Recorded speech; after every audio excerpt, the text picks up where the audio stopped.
22 अप्रैल 2023 आज ईद उल फितर की नमाज़ पढ़कर लोग सबसे पहले अलीगढ़ मुस्लिम यूनिवर्सिटी के जो कब्रिस्तान है वहाँ जाते हैं। देखिए, मैं सबसे पहले आपको ये नज़ारा दिखा रहा हूँ कि ये अलीगढ़ मुस्लिम यूनिवर्सिटी है और इसके कब्रिस्तान की तरफ हम चल रहे हैं।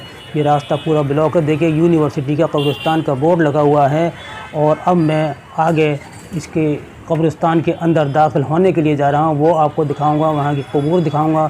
लोग फातिहा पढ़ने के लिए आते हैं यहाँ। सबसे पहले नमाज़ पढ़ने के बाद फ़ौरन बाद इस कब्रिस्तान में आते हैं, घर बाद में जाते हैं।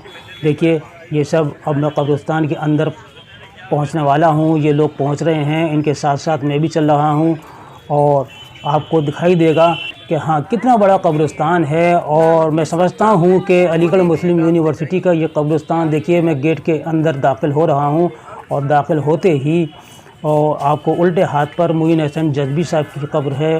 देखिए, मोइन हसन जज़्बी साहब की ये कब्र आ जाती है यहाँ पर। मैं इसके बाद आपको बाद में वीडियो दिखाऊंगा। और ये कब्रिस्तान के अंदर मैं दाखिल हो गया हूँ। कितना बारौनक कब्रिस्तान है।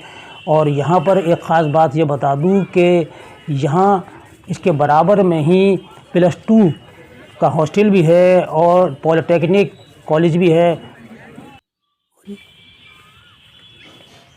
ये देखिए, मैं चल रहा हूँ, अंदर कब्रिस्तान में हूँ। आप देख रहे हैं यहाँ पर तमाम कब्रें देख रहे हैं और लोग फातिहा पढ़ रहे हैं। अपने अपने अजीज़ व क़रीब की जो कब्रें हैं, अल्लाह उनको मग़फ़िरत फ़रमाए।